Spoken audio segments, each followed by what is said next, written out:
എന്റെ ഈ ഉദ്യോഗമല്ല, എന്റെ ജീവൻ വരെ ഉപേക്ഷിക്കാൻ ഞാൻ തയ്യാറാണ്.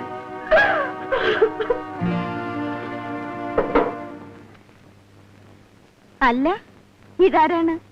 ചക്കന്റെ അദ്ദേഹവും തടിയൊക്കെ നന്നാക്കിട്ട് വരുന്ന വരവായിരിക്കും അല്ലേ? ഞാനിപ്പോഴും വരുന്നല്ലോ. ദേവാ, നമ്മളുടെ ഇവിടെ ഉണ്ടോ മാളവി? നമ്മുടെ കണ്ണാടെ നമ്മൾ വീട്ടിൽ ചെന്നാലേ നമ്മളുടെ ഭാര്യ ആദ്യം ചോദിക്കണത് കണ്ണാട എവിടെയെന്നാ. അല്ല, അപ്പോഴേക്കും വേറെ ആള് കയറി കഴിഞ്ഞോ? സാറ് കണ്ടോ നമ്മളുടെ കണ്ണാട? ഇല്ല, സാറ് കണ്ട് കാണത്തില്ല. മാലതി, നമ്മളുടെ ഇരിക്കുന്നത് നമ്മളുടെ കണ്ണാട. ഇത് വെച്ചാലേ നമുക്ക് ഫസ്റ്റ് ക്ലാസ്സായി കാണാം. മാലു, മാലതി, നേരത്തെ നമ്മുടെ കണ്ണട പോയി, ഇപ്പൊ നമ്മുടെ കണ്ണും പോയി. മാലതി, നമ്മളെ ഒന്ന് പുറത്ത് വിട്ടു തരാമോ? സാറിന്റെ കൈ മേത്ത് വീണാലേ തടി കേടുവരും. അയാളെ തല്ലിതെന്തിനാ? എനിക്ക് ദേഷ്യം വന്നു, ഞാൻ തല്ലി. തനിക്ക് എന്താണ് ഇത്ര ദേഷ്യം?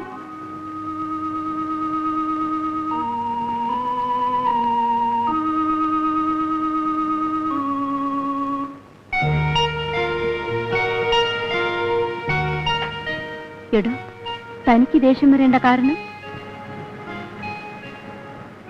എനിക്കും അതാ മനസ്സിലാകത്തത്.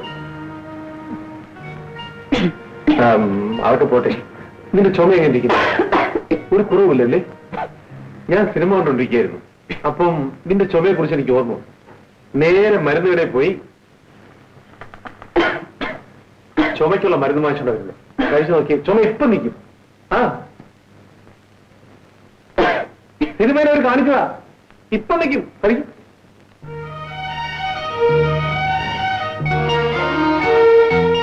ഇതിനെന്ത് കൊടുത്തു?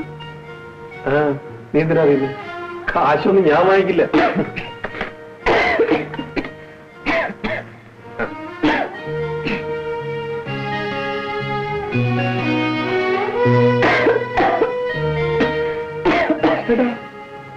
സിനിമയിൽ മരുന്ന് കഴിച്ചോടനെ ബ്രേക്ക് ഔട്ട് കുറച്ചു പോകുന്നതാണല്ലോ.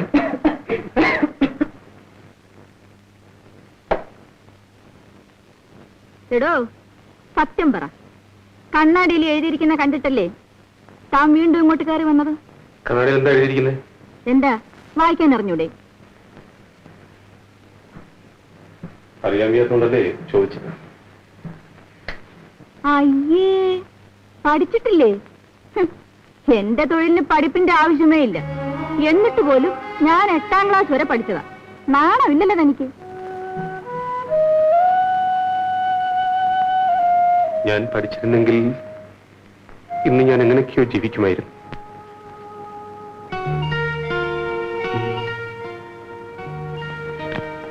ആ, പഠിച്ചില്ലെങ്കിൽ ഇപ്പോഴെന്താ? അതുകൊണ്ടായിരിക്കും തനിക്കൊരു നല്ല മനസ്സ് ദൈവം തന്നത്.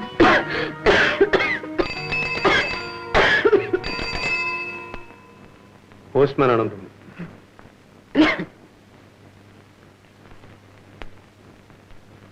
ഓ,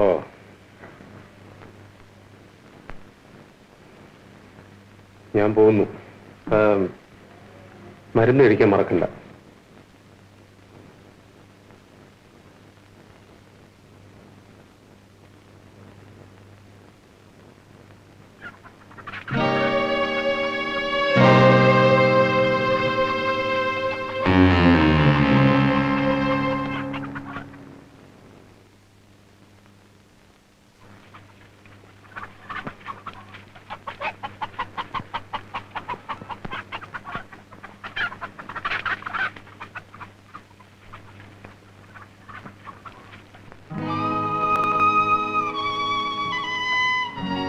മറിയേ, നിന്നെ ഞാൻ എവിടെയെല്ലാം അന്വേഷിച്ചു. നീ ഇവിടെ എന്ത് ചെയ്യാൻ? ഇന്നേക്ക് 1 കൊല്ലമായി ചേട്ടാ.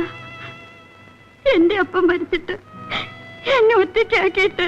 നീ ഒറ്റയ്ക്കല്ലല്ലോ, നിന്നെ എന്നെ ഏൽപ്പിച്ചിട്ടല്ലേ അപ്പം മരിച്ചത്. നോക്ക്, നിനക്ക് ഞാനുള്ളപ്പം നീ എന്തിനാ വിഷമിക്കുന്നേ? നിനക്കൊരു ജോലിക്കാര്യം 2-3 സ്ഥലത്ത് ഞാൻ പറഞ്ഞു വെച്ചിട്ടുണ്ട്. മിക്കവാറും ഒന്നിന് ശരിയാകും. ആ, ഞാൻ ഇന്ന് ചെല്ലാമെന്നാ പറഞ്ഞേ. വരൂ, പോകാം.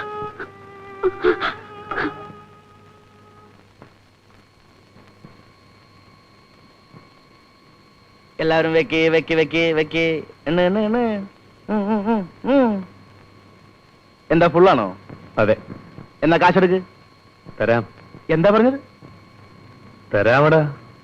എണീക്കണം അവിടുന്ന്. ഇതാണ് ഫുള്ള് തരാൻ വയലത്തെ ദരിദ്രോസിലൊന്ന് ഇരുത്തരെന്ന് പറഞ്ഞത്. ഇനി 2 കളി, അത് ഞാൻ ജയിക്കും, കാശ് തന്നേക്കാം. പിന്നെ പിന്നെ ജയിക്കും ജയിക്കും. എണീക്കണം ഉറക്കത്തേട്ടവനെ. ഏതായാലും തന്റെ ചേട്ടനല്ലേ? ആരാടാ ചേട്ടൻ?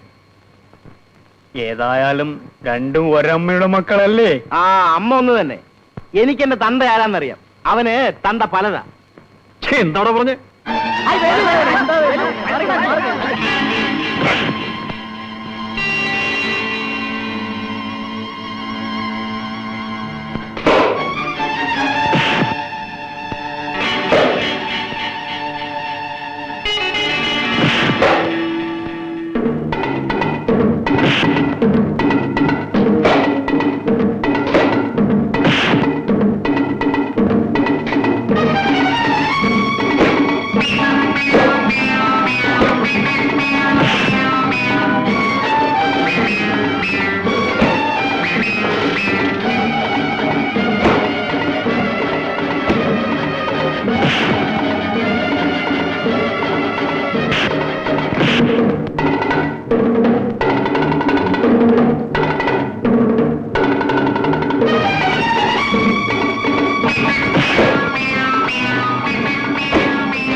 വിടുന്നടാ.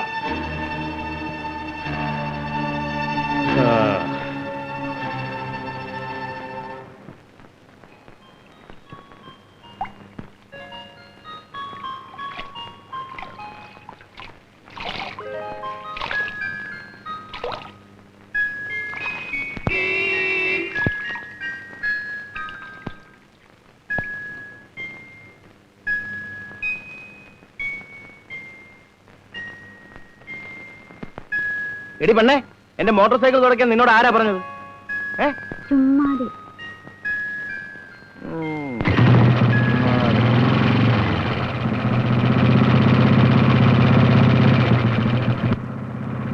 എന്റെ ഒപ്പം ഓടി നോക്കുകയാണോ? ആ എത്ര ദൂരം ഓടും? ആ ഓട് ഓട്, നമുക്ക് കാണാം. വാ വാ വാ. Very good. വാ വാ വാ. ഓട്. ആ ഓട്. വാടി. വാ വാ. എന്താ നിൽക്കുന്നത്? വേഗം വാ, കാണട്ടെ നിന്റെ ഓട്ടം. അങ്ങോട്ട് വാ, വേഗം വാടി.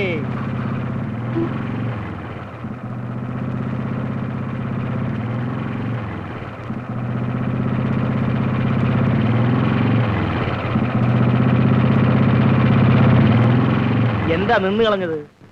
എന്റെ സ്പീഡ് പിടിക്കാൻ നിന്നെ കൊണ്ട് ഒക്കില്ല പെണ്ണേ. ആട്ടെ, എന്നെ ഇഷ്ടപ്പെട്ടോ? എന്റെ മോട്ടോർ സൈക്കിളോ? ഏതാ കൂടുതൽ ഇഷ്ടം? എന്നെ വിടൂ, എന്നെ വിടൂ. പെണ്ണിന്റെ ഒരു നാണം. കല്യാണം കഴിയുന്നത് വരെ എന്നെ തൊടാൻ പാടില്ല ചേട്ടാ. കല്യാണം? എനിക്ക് പെണ്ണുങ്ങളെ ഇഷ്ടമാണ്, പക്ഷേ കല്യാണം എന്നെ ഇഷ്ടമാണോ? പിന്നെ എന്റെ വെപ്പാട്ടിയായിട്ട് വരാമോ?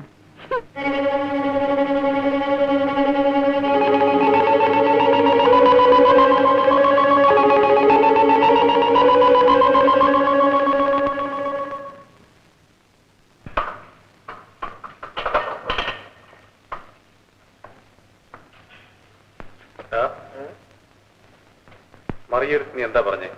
സാധാരണ എല്ലാ പെണ്ണുങ്ങളുടെ അടുത്തും പറയാറുള്ളത് തന്നെ, എന്റെ വെപ്പാട്ടിയായിട്ട് വരാൻ പറ്റുമോ? അങ്ങനെ പറയാം. പറയൂടാ. ഓ, നാട്ടിലുള്ള എല്ലാ പടകൾക്കും മക്കാലത്ത് പിടിക്കാൻ നടക്കുന്നൊരു പൂവൻ. ഇനി മേലാ ലെവലിൽ എന്തെങ്കിലും അനാവശ്യം പറഞ്ഞാൽ ഞാൻ അറിഞ്ഞാൽ നിന്റെ എല്ലി ഞാൻ ബാക്കി വെക്കില്ല. അവളാണ് എന്നെ പറയാൻ നടക്കുന്നത്. എന്നാൽ ഇവിടെ കല്യാണം കഴിക്കടാ. കല്യാണം? കല്യാണം എന്ന വാക്ക് ഞാൻ പഠിച്ചിട്ടില്ല. അപ്പോ നാട് മുഴുവൻ വെപ്പാട്ടിയെ വെക്കത്തോളാം? നാടുതോറുമല്ല, വേണമെങ്കിൽ വീട് തോറും വെക്കും. എന്റെ തടിക്ക് ആരോഗ്യമുണ്ട്, വീശി എറിയാൻ കാശുണ്ട്. ഇന്ന് മറിയോട് ചോദിച്ചു, നാളെ ലളിതയോടും ചോദിക്കും. ബെഡ്റൂമും കല്ലിൽ കൊത്തി വെച്ചതാണെങ്കിൽ പോലും വേണ്ടി വന്നാൽ ഞാൻ അതിനോടും ചോദിക്കും. പക്ഷേ ഇവരാരും തന്നെ തന്തയുടെ പേരറിയാൻ വയ്യാത്ത കൊച്ചുങ്ങളെ പ്രസവിക്കില്ല. അയ്യോ വേണ്ട ചേട്ടാ. എവരെയല്ലേ നിനക്ക് വേണ്ടത്? നിന്റെ ഇഷ്ടം. പക്ഷെ നിനക്ക് വേണ്ടി ഞാൻ ക്ഷമിക്കുന്നു. ഇല്ലെങ്കിൽ അവന്റെ ഒരു കഷണം ഞാൻ ബാക്കി വെക്കില്ലായിരുന്നു.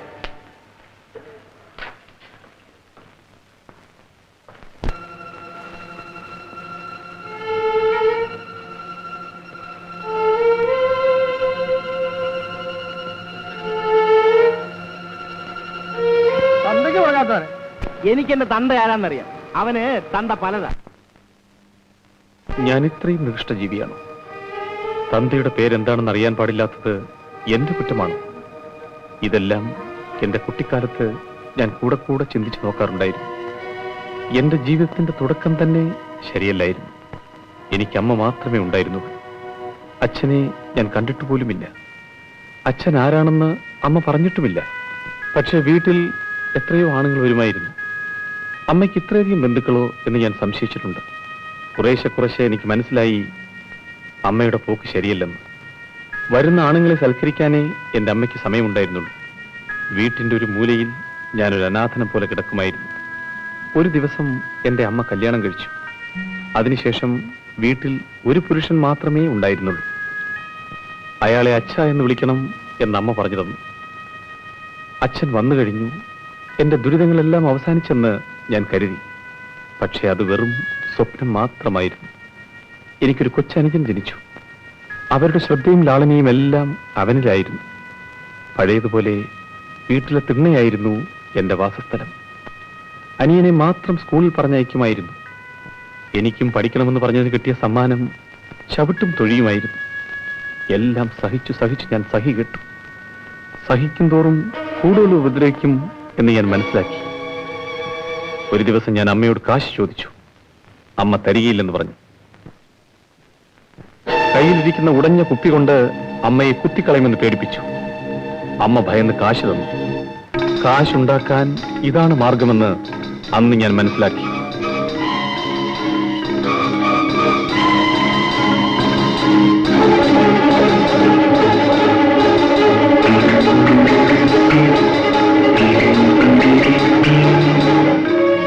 അന്ന് തുടങ്ങിയതാണ് ഈ ജീവിതം.